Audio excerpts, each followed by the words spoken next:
CHGO White Sox post-game show, coming to you live from Studio B of our CHGO offices here in the West Loop of Chicago. I'm your host, Sean Anderson. Alongside me, Herb Lawrence. Hello. Our CHGO White Sox community leader. You can follow him at Eknerwall23. You can follow me at Sean_W_Anderson. You can follow the show at CHGO_White Sox. Sarah is our producer today. Hi. And we will be later joined by Vinnie Duber, our CHGO White Sox beat writer from Guaranteed Rate Field, to get all the sights and probably more importantly, the sounds from the White Sox clubhouse. Make sure you're hitting that like button and subscribing to the CHGO Sports YouTube channel. We have about 12 days until our takeover at Guaranteed Rate Field. You can go buy tickets. Tickets are selling out. We are moving tickets. So if you do want to join, it's probably best to jump on that now. Again, May 27th, 1:10 p.m. We'll all be hanging out at the Guaranteed Rate Field for the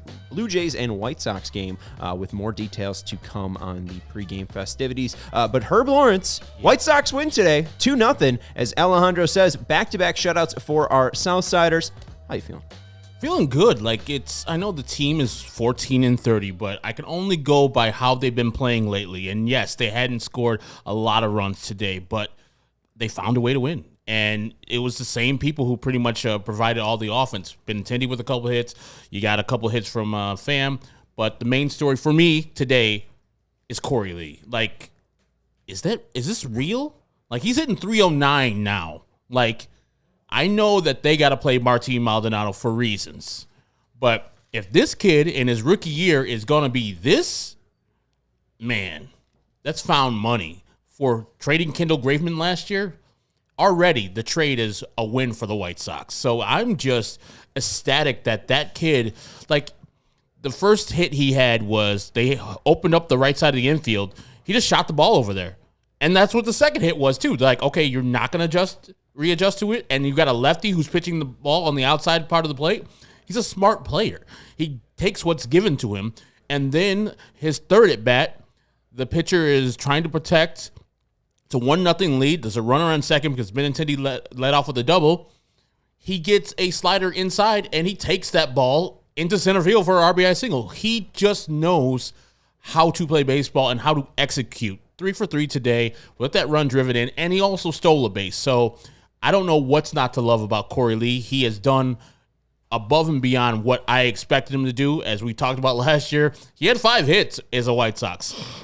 This year, he had 3 today. I'm sure yesterday he had 2. So in the 2 games, he's out here surpassing his last year's effort. And if he was to qualify, he would be the 7th best hitter in the American League currently with his 309 average. How many, what's it called? At-bats is he off from being qualified? I mean, it's not that important. And 2, I've always thrown out the idea that I think we've seen him at 9 and 8 and 7 and 6 because, yes, you want to get your players or at least your best hitters the most at-bats possible, but also with, just the physical requirements for catcher, maybe you want to have him have his best 3 at-bats than, being extraneous and giving him 4 at-bats and having him higher up in the lineup. But, I mean, it seems like he might be moving up in the lineup. I mean, I'd rather bat him higher than Andrew Benintendi. And it seems like, as my guy Beefloaf mentioned, Pedro might be losing some trust in Gavin Sheets because that hot start might have just been a start and a start only. But it's been fun for Korey Lee. I don't know if he's going to be the All-Star. Melissa's throwing out Lee's going to be the All-Star. I think Eric Fetty and the man who started today, Garrett Crochet, are likely the leaders in the clubhouse so far. Let's talk about Garrett Crochet. There's still time to talk about Korey Lee. We'll probably bring up Korey Lee with Vinnie Duber. Let's go into Garrett Crochet's start today. Crochet, 5 innings pitched, no earned runs, 3 hits allowed, 3 walks, and 6 strikeouts. What was your biggest takeaway from the big hook? There's something to be said about not having your good stuff, your premium stuff, and then battling through and still giving up 0 earned runs. That's what Crochet had. You see the 3 walks there. He didn't have his stuff today. He was all over the place, and credit to the Nationals for not, playing into his strengths there. But the man went 5 innings. He was at 25 pitches, I believe, or 26 pitches after the first inning. After the second inning, it was 41, then 66 in the third. 80 at the 4th inning, and then he finished his 5th inning with only 9 pitches in that 5th inning. So he found a way to have some more economy of his pitches in the 5th inning, and then Pedro's like, yeah, that's it. We got you through 5. Let's let our bullpen knock this out. And damn sure they did. Jared Schuster's a thing. But like having that wherewithal to battle through not having your good stuff is a good thing. But now the next progression is looking what Fetty did yesterday. He threw, 10 fewer pitches than Fetty threw yesterday, but he went 2 fewer innings today than what Fetty did. So you need to know that Fetty got 6 strikeouts too, but he didn't walk anybody. That's the difference. That's why you get into those extra innings. What Crochet needs to learn is not everything has to be a strikeout. Not every pitch needs to be executed to the T. Every pitch needs to be, hey, this guy can't hit me. I'll allow him to hit the ball and get a quick out instead of going into these deeper counts and then getting your pitch count out, because you already know that you, firstly, Garrett Crochet, has a shorter leash than most pitchers because of your circumstances. And then secondly, you have 99, 100. Man. Who's hitting this? And if they do, F them. They're hitting the back foot slider if you're a right-handed hitter. But if you're throwing that fastball, who's hitting that? Throw it in the zone and let somebody just tee off on it. Let the Washington Nationals tee off if they can, but they can't. So he has to just learn that next progression of, I need to just throw strikes, and whatever happens, happens. I can't just be all around the zone, because you give teams that are better than the Nationals a chance to win. I don't think he's really that much of a picker. I mean, you look at the first 2 strikeouts, and they were both on cutters, middle. And there's the 6th batter that was a double that ended up being a hit, was a cutter, middle too. And then I have another note. The 14th batter that was a strikeout was a cutter, middle. I mean, he's not afraid to really pitch just straight down the middle. I think it's just a guy trying to figure out his pitching. He doesn't have the best control so far, and I agree with you. Hey, the walks are the reason why Fetty goes 7 and Crochet goes 5 for sure. But I don't think that Crochet is a guy that has shown through his first 10 starts a real fear of hitters. I think he really does have a true F you, I know I'm better than you mentality. And there's just times where, we saw it with the Jonathan India at bat with Cincinnati, where it should have been 2-0 Cincinnati, and then it explodes to 5-0 because on a 3-2 count where he throws a strike and it should be a called strike, the ump doesn't give it to him, and that extends the inning. I think that he really has been so impressive, and this isn't a start that I really want to bag him on. 5 innings pitched, 3 hits, 3 walks, 6 Ks. Was it perfect? No, but a guy that, again, we didn't think that he could start at all before this season. I said, or at least myself, I'm going to point my thumbs here. I remember Vinnie saying when he went to Minnesota, we talked to Garrett Crochet, he said he wants to be a starter, and I laughed. Yes. I said, of course he does. Who wouldn't want to get paid more money? And there's a lot of tweets of me saying his innings career high is 60, even at Tennessee. He's never pitched over 54 in his major league outing. There's no way that this is actually going to come true. The fact that he has an ERA that's pretty much at 4, a FIP that's probably under 320. So, I mean, really, he's been pretty dominant, and his ERA could be lower than what it is.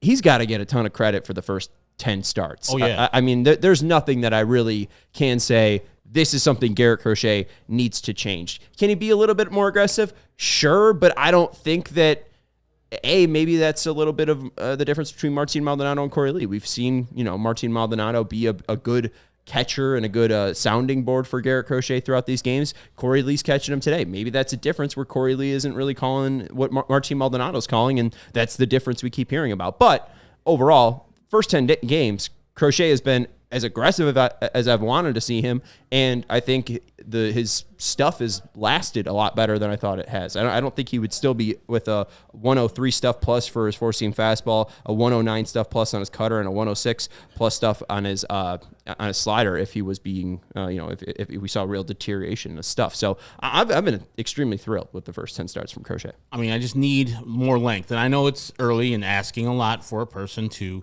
come from a reliever to be a starter, to ask him to do what regular starters do, but he chose this life. This is the life of the starter, and to eat up some innings so your bullpen doesn't have to go as far as they did, because the offense, as you saw, only gave them 2 runs. That's not enough to win games in major leagues. Today was because Crochet and the bullpen shut it down, but on regular days, other teams are going to score runs. And so, yes, I love that he has gone from where he was to where he is now, and through 10 starts, he's almost at his career high in innings pitched. He's at 51 2/3 right now. The highest is 54 1/3. So by his next start, he'll surpass that by a lot. But I need him to be a starter. and not just go 5 and dive. And I know that's a work in progress, but this is what is the next progression for him. Now we know we can start. Now let's see if you could be a elite starter by getting to 6 and 7 innings consistently. For sure. But again, I don't know. Crochet is such an interesting piece because then when you hear the reports that the White Sox are open for business for trading people like Luis Robert Jr. or Garrett Crochet, I've been having this inner dialogue with myself, and not to get all, fantasy football GM, as Bill Burr told to Bill Maher. That was hilarious. That was awesome. I'm not trying to run the Chicago White Sox here, but it's what we do for a living. And I think just this idea of you putting a first-round pick on Garrett Crochet in 2020, giving him the trust to become a starter, seeing these first 10 starters, and yeah, they're not perfect. Yeah, he's not an elite starter, but would I rather have him than most 24-year-olds or younger? Absolutely. I mean, this is a guy that has only pitched in the major leagues, has been extremely competitive and effective in major league pitching. Yep. I think that there's a real conversation to extending him, and I think that if you're giving him the trust to be a starter, I don't really see the point of putting 2 years, 3 years into Garrett Crochet being a starter and then abandoning it. So I don't know if, you bringing up like, oh, he's got to go 6 or 7.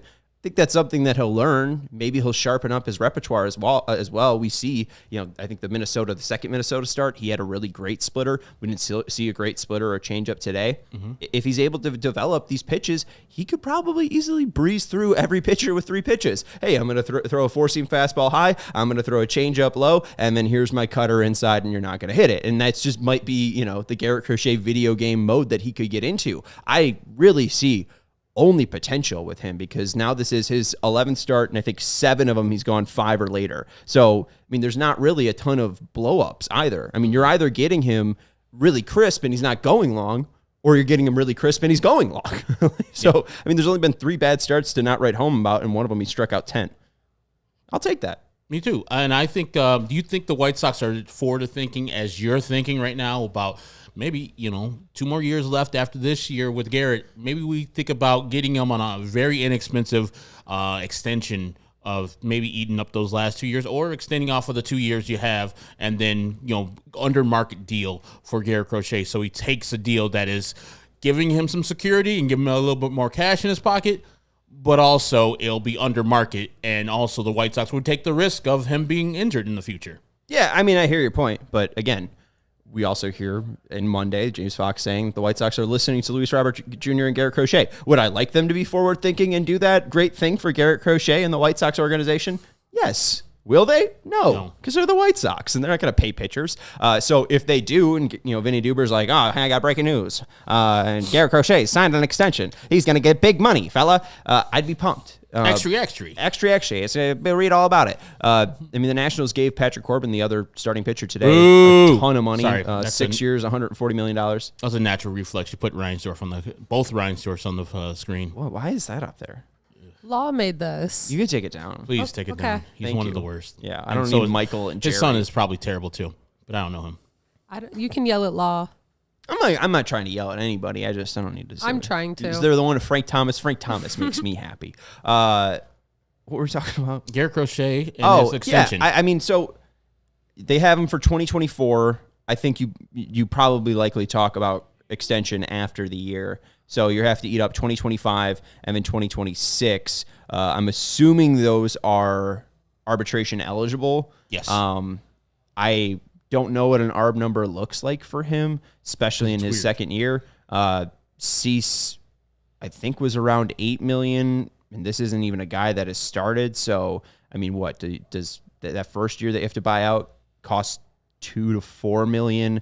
That next year probably costs around that Cease number, $6 to $9 million, and then you have to go into 2 to 3 years of unrestricted free agency. So you probably have to give him somewhere around 20 to 27 million per year. So I think you could probably get away with 15. He's not making any money right now.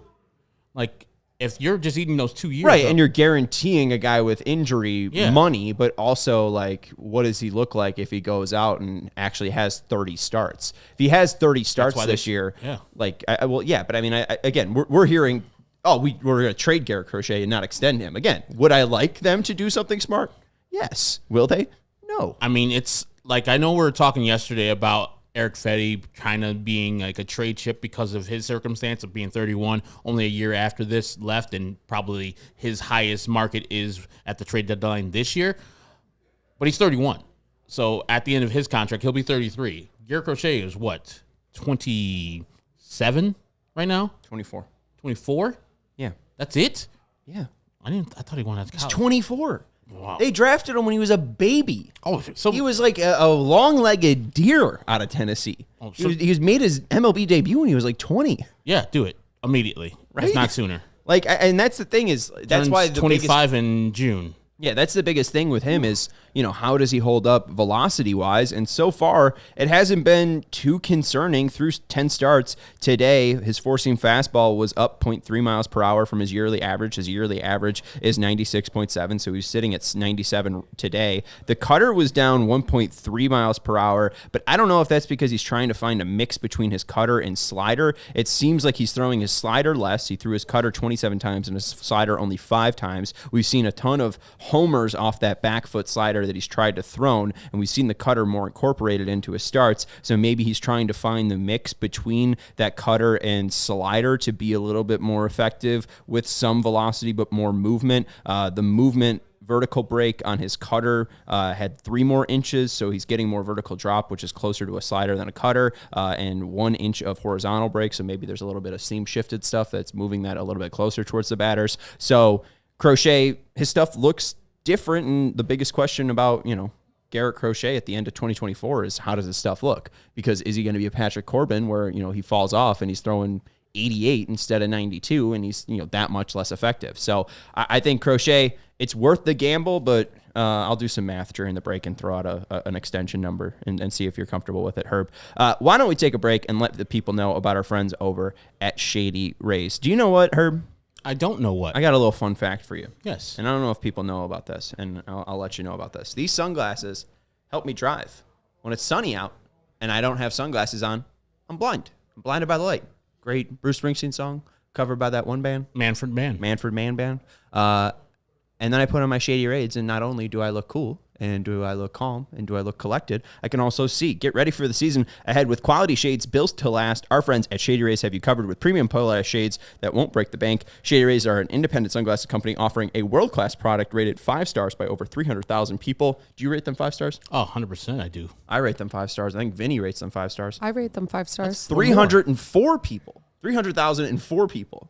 That's a lot more than 300,000. It is. We love our Shady Rays. Their shades have durable frames and crystal clear optics, making them the perfect choice for all outdoor adventures. They have hundreds of options to choose from as well, so you're bound to find the perfect pair to match your style. And they probably have a style in your favorite team's color, like my favorite team's color, black.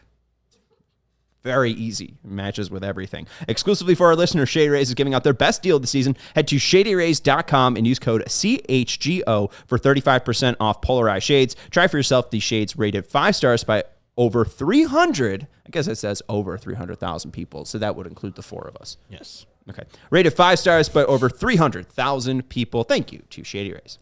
And to me, nothing says summer more than hanging out with your people at the ballpark or a cookout, drinking some summer shandy by Leinenkugels. I love this stuff. I mean, we actually ran out of the stuff in the refrigerator, so I got to go back to the store and buy some more. These in there. Yeah, I could do that, but these are props right now, so That's I can't prop. take them away. So Don't take that. I mean, I'm tempted, Sarah. Like next time, if I don't go to the store, luckily we only have one more show this week. If I didn't go to the store for next week, I would definitely take one of these out and I'm going to put it in the refrigerator so it gets nice ice and cold. But I know you're saying, Herb, I love summer shandy. It's great during the summer, but what's Leinenkugel have available when it's not summertime? I'm glad that you asked because went up to Wisconsin, got me some Linus Original Lager. They also have Light Lager. You can have Lakeside Cherry, Juicy Peach, Berry Weiss, Northwoods Amber, Dark Lager, or maybe even Honey Weiss, which is made with real Wisconsin honey. So you know that's good. And if you've tried any of the beers that Leinenkugel offers, you know that they bring the flavor for whatever occasion that you're celebrating. For over 150 years, Leinenkugel has combined German brewing traditions with Wisconsin innovation. You don't just have to pick one. Leinenkugel's popular variety packs come with 4 favorites to try and enjoy. Flavor life's simple moments with Leinenkugels, the official craft beer of Chicago White Sox. Go to leine.com/CHGO to find delivery options near you. That's LEINIE.com/CHGO. Or pick up Leinenkugels pretty much anywhere that they sell beer. Leinenkugels, flavor the moment, celebrate responsibly. The Jacob Leinenkugel Brewing Company, Chippewa Falls. Yes. Mercy. All right. So, Herb, Yep. we brought up the idea of a Garrett Crochet extension. So let me throw out these numbers for you. It would be a 5-year extension for Garrett Crochet. Okay. There would be a mutual option after the 3rd year. So if the White Sox don't like where he's at, they don't have to offer him the $45 million after. And if he likes where he's at and he says, hey, only $45 million for the next 2 years, baby, I'm Garrett Crochet. I'm the next Randy Johnson. I'll take that, I didn't know that this is what it added up to. So I would offer a 5-year, $69 million contract. Nice. That's what it adds up to. So why don't we just be nice and round it up to 70? So 5 years, $70 million contract. Why not? They took the extension and the shot on Yoan Moncada. It didn't pay off, and I understand people are like, oh, the White Sox lost the trade because Chris Sale won a World Series with the Red Sox. Like, you had Michael Kopech and Yoan Moncada. You got their 2 best prospects. They both made it to the major leagues. They had their own certain issues. Michael Kopech couldn't really play in 2020 and didn't play in 2020, and then 2019 he had Tommy John, so there was a ton of issues there. And Yoan Moncada had issues and lingering effects from COVID, and when we saw him this year, he looked really good, and he had a really just brutal injury. So, overall, I really don't regret, the White Sox giving that extension to Moncada. Would you give a similar one to Crochet? If I'm Garrett Crochet, I'm taking that in a second. I get 3 years to prove my wares. At the end of that deal, I'll be 28 at the latest, so I can go back out to the free agent market and make the ton of money I need to. Because right now he's making chump change. What is he making, like $800,000, $900,000?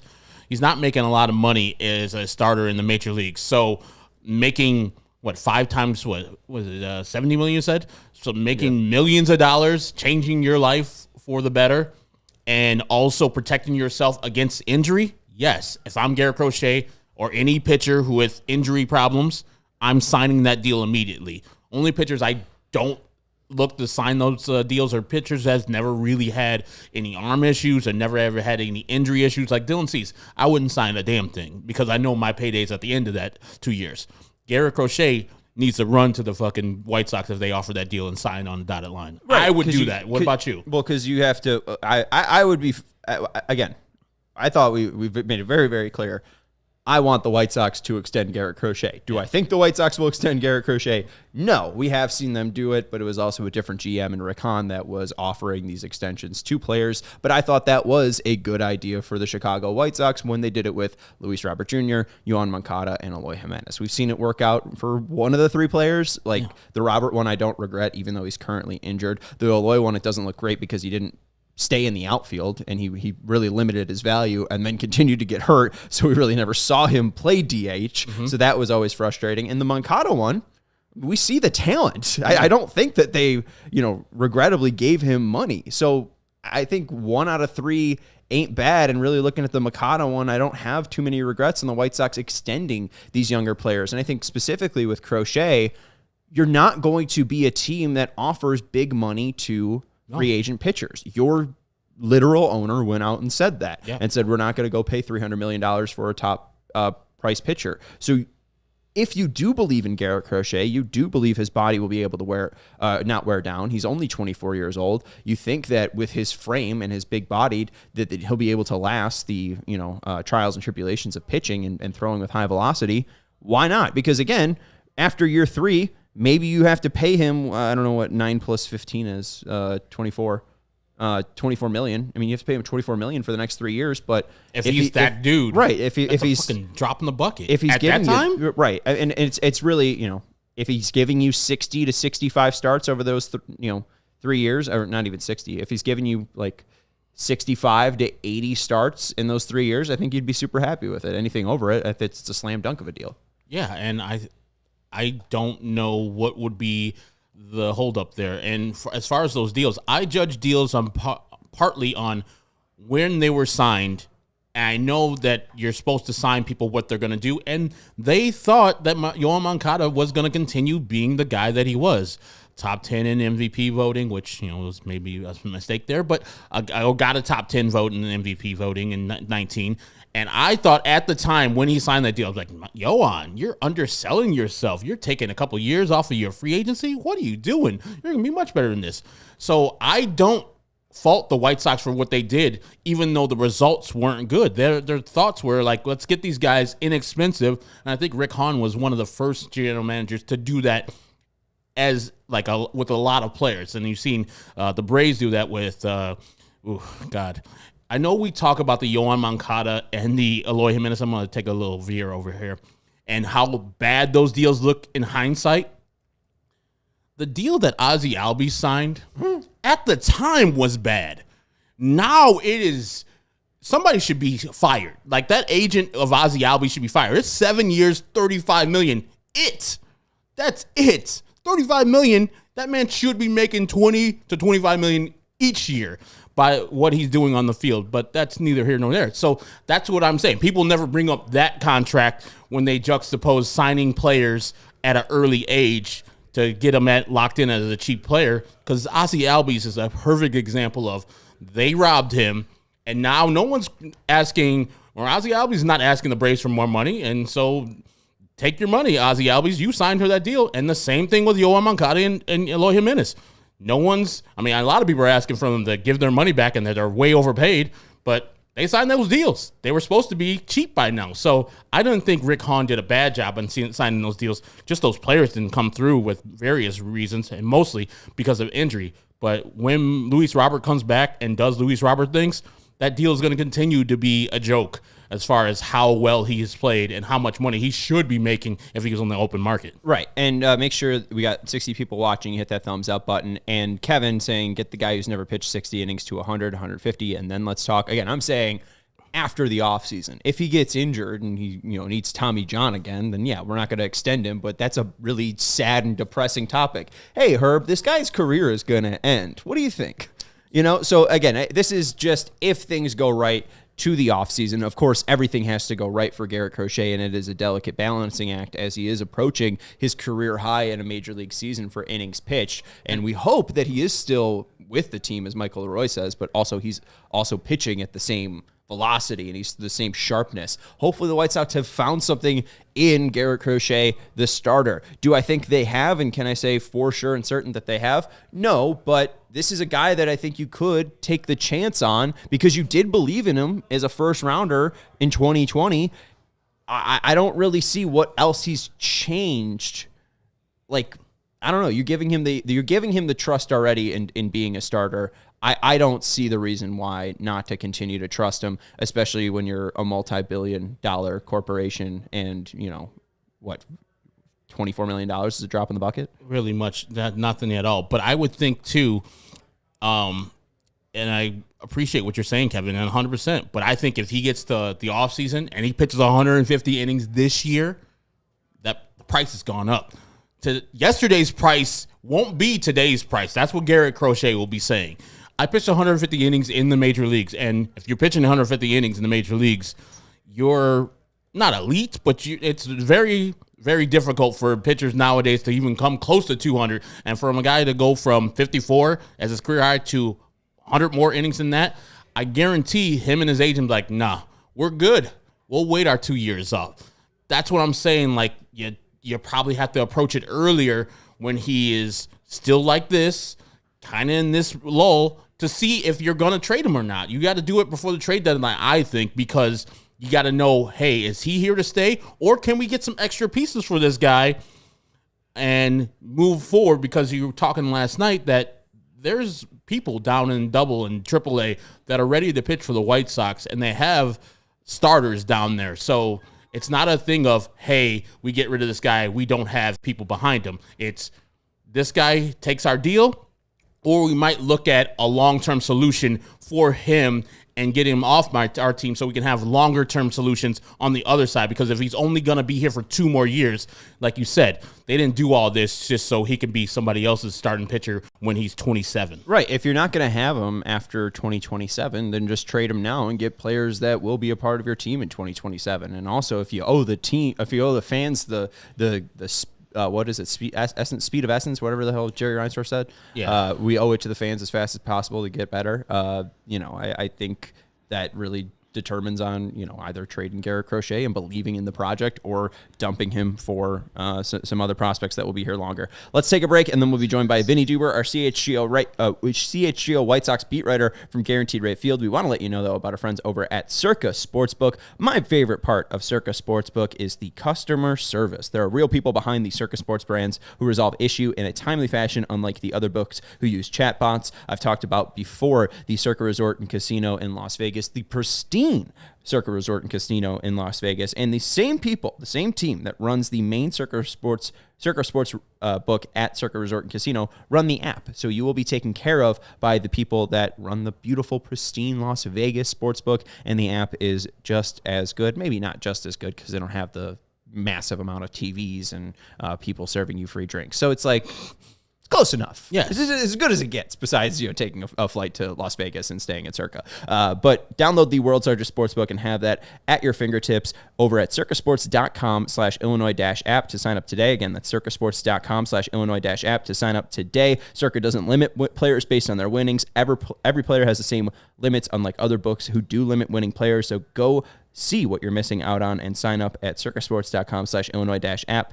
And be on the lookout for Circa events, watch parties, and tailgates. They'll be with us for Cubs Fridays and their 120 Club. I honestly just kept reading the script. That's not the White Sox fans don't care about. Hey, you can still go to the game. Sarah's going to be at the game, right? That's true. Yeah, I'm there. She's a Cub Friday 120 Club member. And it's Cody's birthday. I like Is Cody. it? Yeah, so Is happy. this Friday his birthday? That's what I think. Oh my gosh. I think apparently you and Matt Peck and him are doing shots or something. That's what Cody was telling me. Not me. Okay, that's what Cody He said that's what 120 members have to do, shots. Yeah. If they're not doing shots, it's been rough. Cody was very loudly talking about I'll shots. drink a Leinenkugel in honor of you guys. There you go. There you go. Cheers. If you or someone you know may have a problem with gambling, call 1-800-GAMBLER, 1-800-426-2537. Text GMB to 833-234. Visit AreYouReallyWinning.com. Game Time is an authorized ticket marketplace of Major League Baseball, which makes getting tickets faster and easier. Prices at Game Time app actually go down the closer it gets to first pitch. Game Time is a fast and easy way to buy your tickets for all the sports, music, comedy, theater events that are near you. And with killer last-minute deals, all-in prices, views from your seat, and their best price guarantee, Game Time takes the guesswork out of buying tickets. Just went to a Cubs game, speaking of, last week when the San Diego Padres were in town, bought these tickets on Game Time. They cost fewer than any of the other secondary markets. But as I told you with the Atlanta story, if you go to the other secondary markets and one of them has a cheaper price in the same row and section that you are in, send that information to Game Time, and you'll get 110% of the difference into your Game Time account. Game Time is the only ticketing app that gives you a complete peace of mind when you're purchasing tickets. See the views from your seat before you buy, so you know exactly what to expect when you arrive. All-in prices show your total up front, so you know you're getting a great deal without any of the hidden fees. And they're obsessed with finding ways to save you money. Game Time has deals on tickets right up to the start of the event and even an hour after it starts. It's the place to find last-minute seats. And with zone deals, you pick the section, Game Time picks the seats for an average savings of 18%. And like I told you before, the Game Time guarantee means you'll get the best price no matter what. If you find tickets in the same section or row for less, Game Time will credit you 110% of the difference. Take the guesswork out of buying tickets with Game Time. Download the Game Time app, create an account, and use the code CHGO for $20 off your first purchase. Terms apply. Again, create an account, redeem the code CHGO for $20 off. Download Game Time today. Last-minute tickets, lowest prices, guaranteed. Thank you, Herb, and let's head out to Guaranteed Rate Field to talk about the White Sox, of course. What else? But with Vinnie Duber, our CHGO White Sox beat writer. Hi, Vinnie. Hey guys, Sarah's making sure I'm on my best behavior today. She's putting me up during the ad read. So usually I'm, looking at my phone or drinking Picking my your water, nose. or looking around, sometimes picking my nose, but not today. I need to be on my best behavior because I'm on camera the whole time. Good That's job. right. Hey, Victor's saying hi, Vinny. So, they're spreading the love. The White Sox are 11-8 in their last 19 games, and that coincides with Tommy Pham joining the team. Can you tell me in detail, in great detail, how much Tommy Pham has lifted and uplifted the Chicago White Sox and their clubhouse?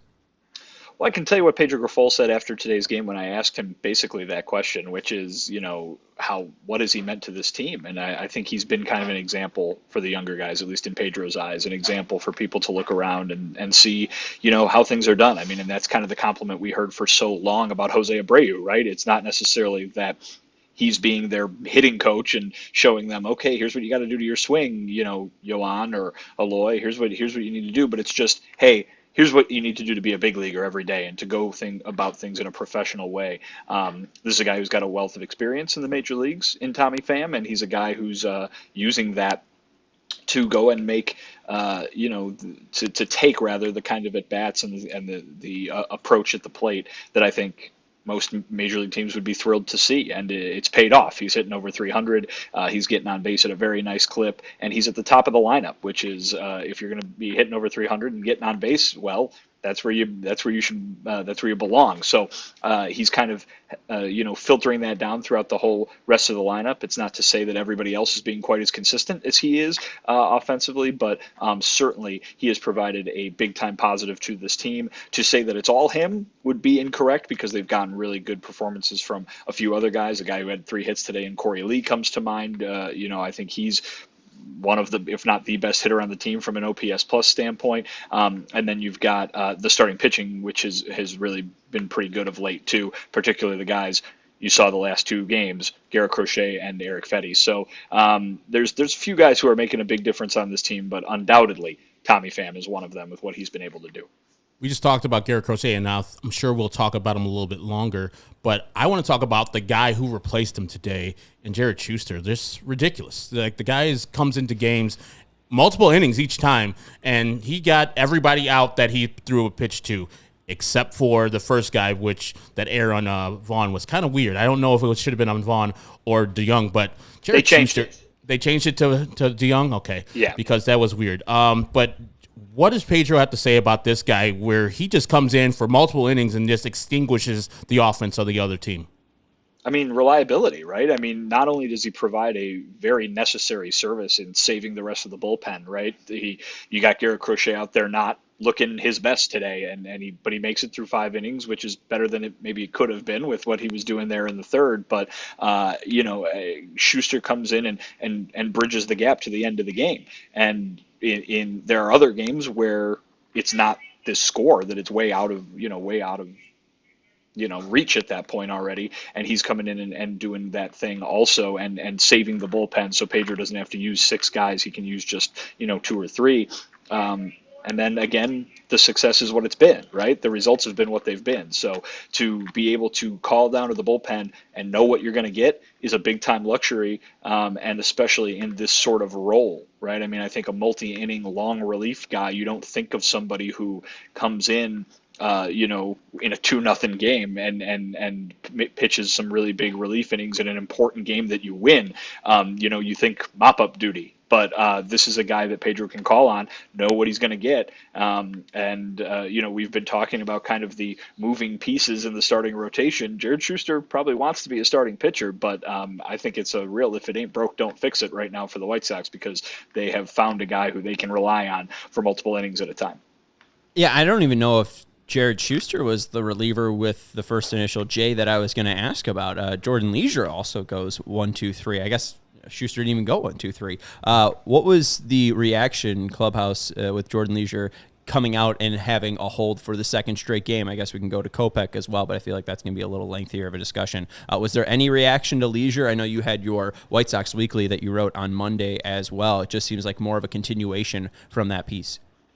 Yeah, less of a specific to today, because this is a guy who's doing this on a regular basis, right? I mean, it's no longer really news when he goes out there and does this in the 8th inning of a tight game. This is the kind of thing he's been doing all season long. And I think the main thing that you remain impressed with is you got to keep remembering that this is this guy's first taste of the major leagues. This guy didn't pitch in Major League Baseball before the start of this season. And he has handled it just perfectly. He is not intimidated by, certainly not the batters that he's going up against, nor is he intimidated by just the atmosphere or the pressure of the moment. So he's not feeling any of that pressure, and it shows because he's handling it really easy. You look at another guy in Kopech, right, who goes out there in a similarly big spot, and he's walking guys. Jordan Leisure isn't really doing that. He's doing it every once in a while, but he's about as reliable as they come right now for these White Sox relievers. And I mentioned a couple of the hitters, a couple of the starting pitchers. Let's give the bullpen its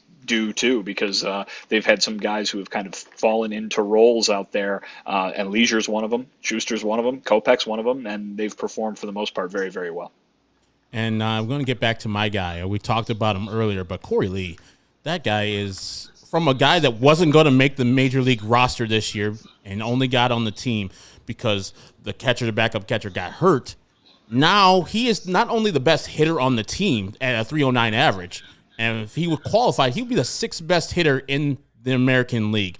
What does the team have to say about this rookie catcher that's done all this improvement in the offseason and looks to be a very serviceable, if not a pretty good, and I know Sean called him a star. I think he was doing the John Schriffen the Schriffen thing. But I remember we shaked it off. We shrugged it off. Like, come on, John Schriffen. Korey Lee, a star, 3 for 3, run driven in, a stolen base, mercy.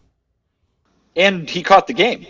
Yeah, let's not forget about that too. I mean, this is a guy who has done nothing but impress, really. And we talked to Pedro over the last week or so about Korey's offensive emergence here this year, and he keeps saying that, hey, getting his ass kicked last year really might have done something for him. And I think people learn things in different ways, and sometimes the negative results can be more informative to you than the positive ones. And to come up here and maybe get a little bit of a reality check and say, boy, I better do X, Y, and Z this offseason, or things are not going to go the way I want them to in my career. And I think that's kind of what happened with Korey Lee, and he's really made those changes that have paid off in a big way.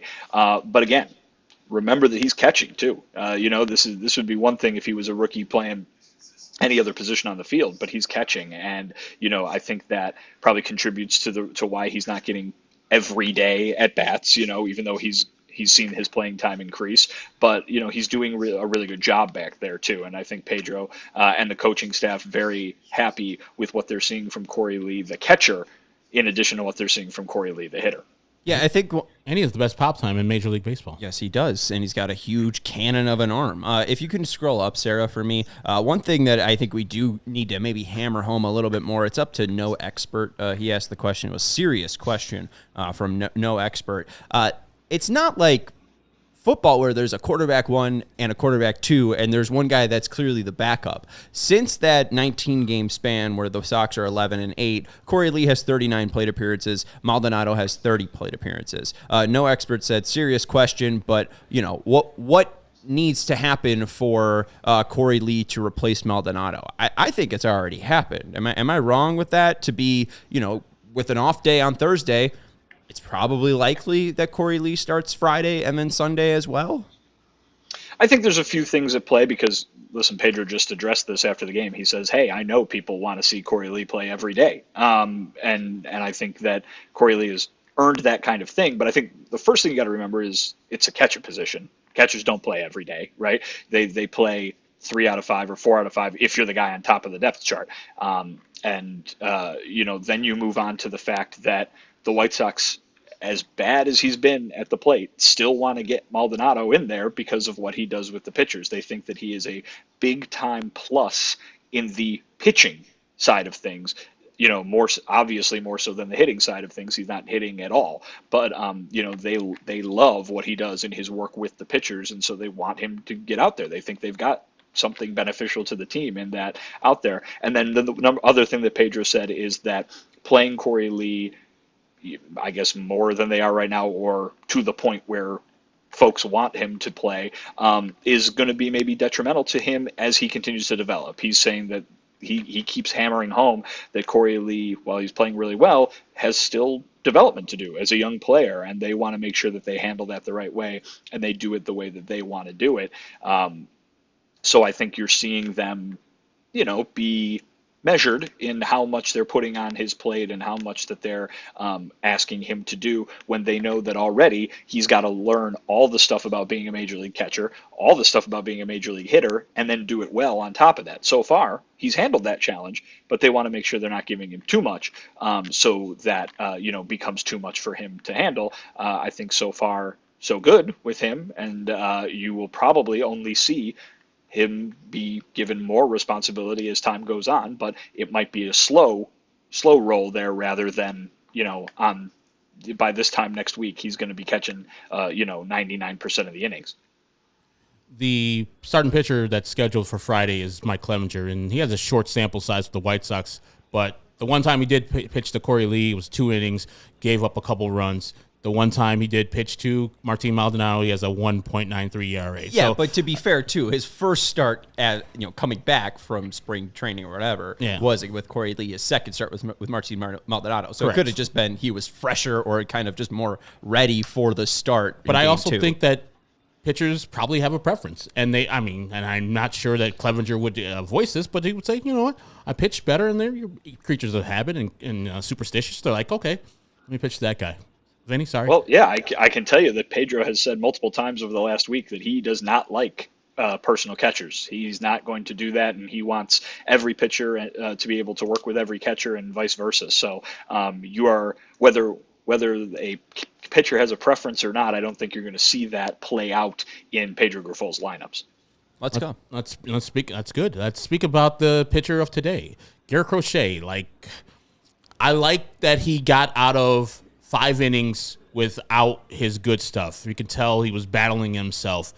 So 26 pitch first inning, and just it tumbled from there. His best inning was his last inning, his 5th inning. What did Garrett have to say about his outing, and what did Pedro say about taking him out after 89 pitches? And it was a smart idea because he didn't have it today, even though he finished strong in his outing. Yeah, Garrett said it was a grind. And I think everybody could see that he was not kind of on his A game. But he had some kind of good or, entertaining comments, at least, saying that even though he didn't have his best stuff, he believes in himself so much that he thinks he's the best option. And he would go with himself 10 times out of 10, even on days when he doesn't have his best stuff. So kind of entertaining. I'm not quite sure how revelatory it was about how he was doing today, but basically he said, the pitches weren't going where he wanted them to. He felt good, but it wasn't working for him today.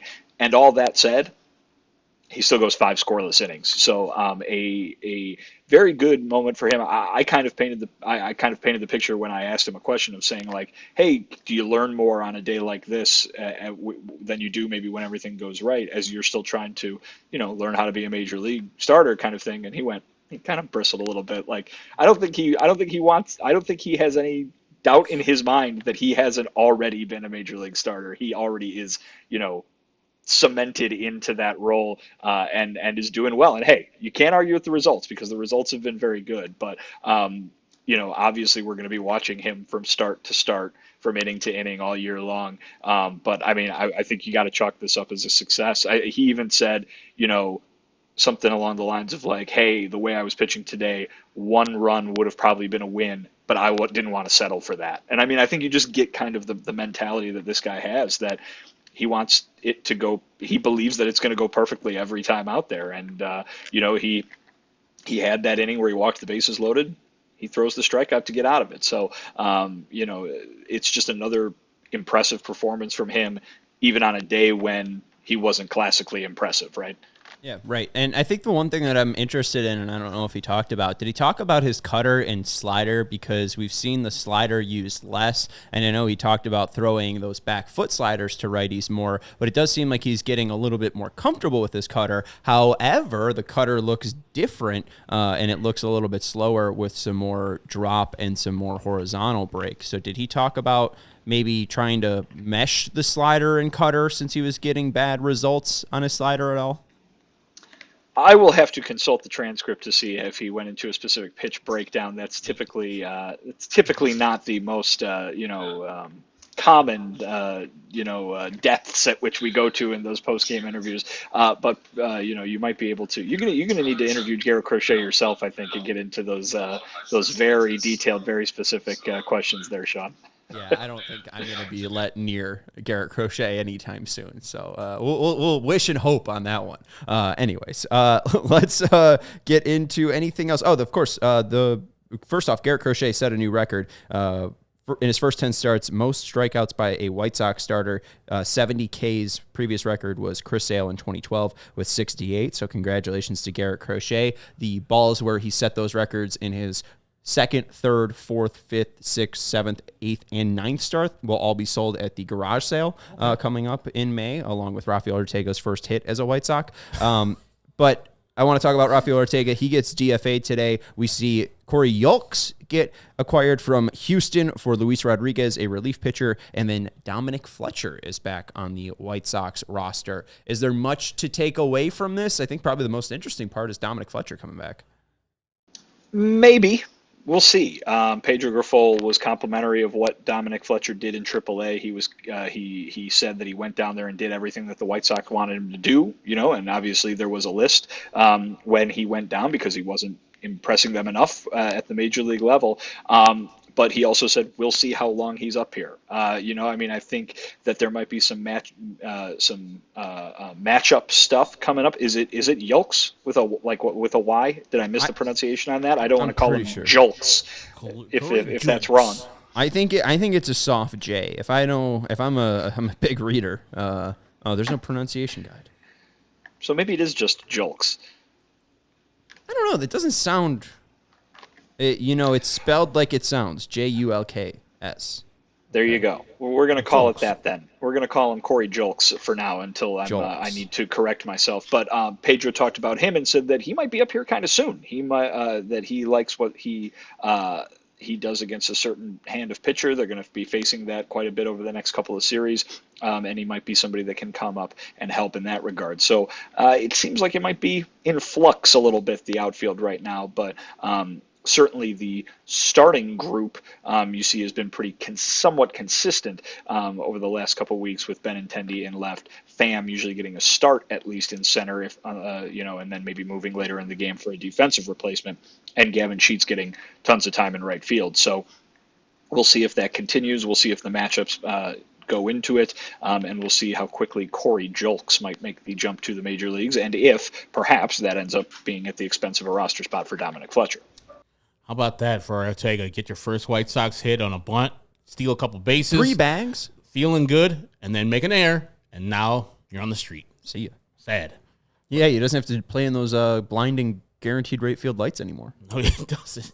I mean, when he comes back and defeats us, yes, he will. But it looks like this weekend they're facing 2 lefties, so maybe we'll see Korey Jolks this weekend in the Boogie Down. Maybe. We got an off day tomorrow, so we'll have a show for you. If you do have any questions and you are a diehard, drop those in the Discord. We will be answering anything you got for us. So send those over in the Discord. Become a diehard today at allchgo.com. And diehards get 20% off to events. So if you do want to go join us for our takeover on May 27th at 1:10 as the White Sox take on the Toronto Blue Jays, head over to allchgo.com and figure that out by becoming a diehard and then using the discount.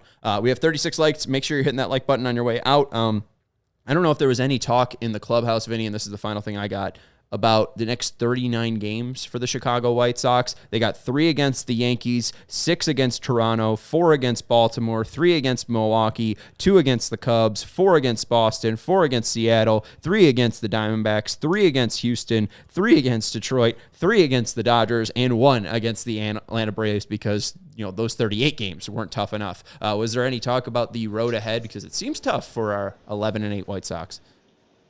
Well, I mean, you read so many series there. I feel like you just went to the end of the season. But I believe Tommy Pham referenced it and referenced that they've got a tough stretch coming up. But other than that, I think that right now what has worked for them is doing that old sports cliche thing and kind of shrinking it down. And certainly Pedro has been asked about, I think he was even asked today before the game, kind of like what is the big picture goal for this team?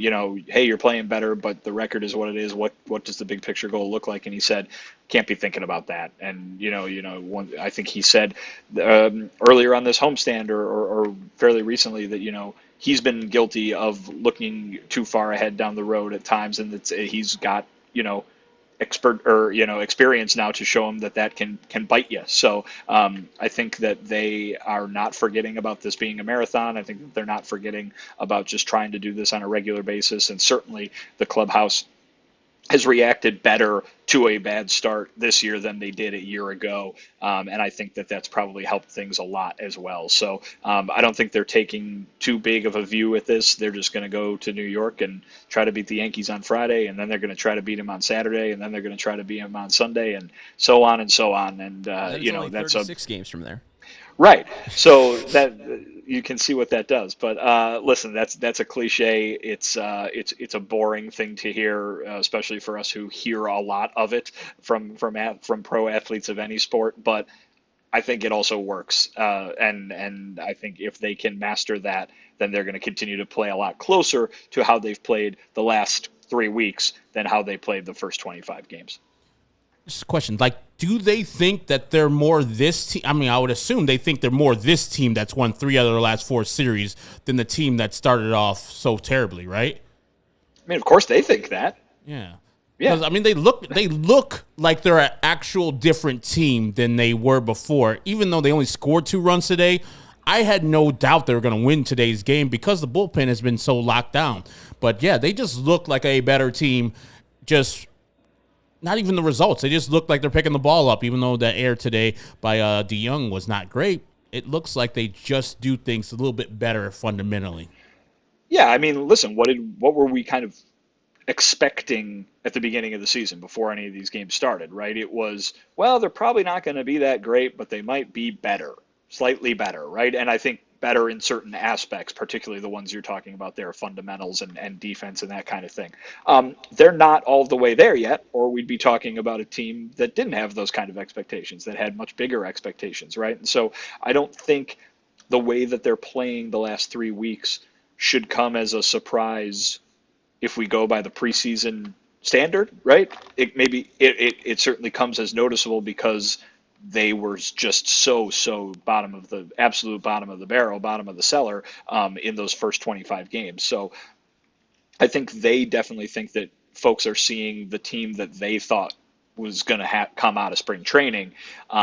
It's just that they were saddled with a 3-22 record now, from that point to have to kind of work their way out of. So, I mean, I think we heard from somebody the other day use the phrase kind of, we think we're kind of back in this kind of thing. I'm not sure if the standings are ever going to bear out that being the case, but yes, to answer your question, this is the team that they were expecting, or certainly more like the team they were expecting. And that being said, there's a lot of talk about all the things that they still have to do, right? I mean, the defense is not 100% by any stretch. The offense is still full of guys who are hitting close to 200, if not below, in some cases. And you had Tommy Pham talk an awful lot about some of the stuff that they aren't doing offensively, that they need to improve offensively today. So they're not close to being a contender or a completely turned around team by any stretch, but the last 3 weeks is the team they thought they were going to be able to deliver. Absolutely. Right, and after the first 3 games, they lost Jimenez. After the first 11 games, they lost Moncada. Robert came out after the first 7 games, and they had 5 games there from April 10th to the 15th, where they lost 5 games where they didn't play with Jimenez, Robert, or Moncada, and 3 of those were either a shutout or they scored 1 run. So I think it just looks a lot different because they're a lot healthier. And hey, Tommy Pham's on the team, and you're not seeing, probably quad A player Dominic Fletcher out in right field. You're seeing a little bit more consistent play at every single position. You're not seeing Martin Maldonado be bad and swing 39 times. It's Korey Lee. I mean, I'm seeing him a lot. So I'm a lot. But nine less times than Korey Lee, and that's what's important.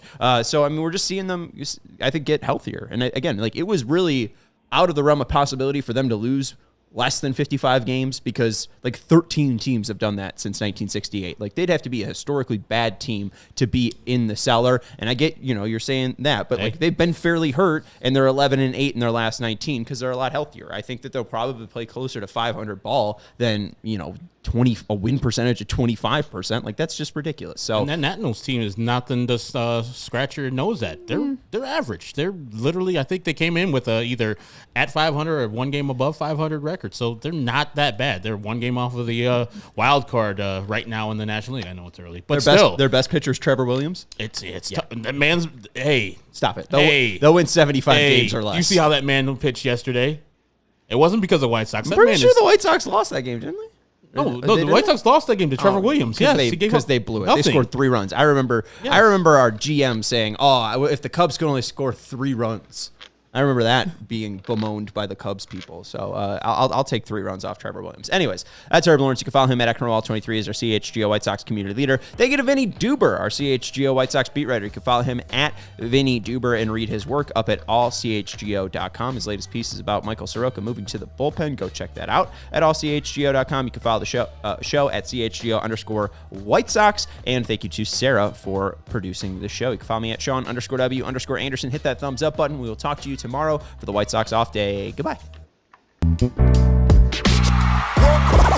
all silly like the mayor.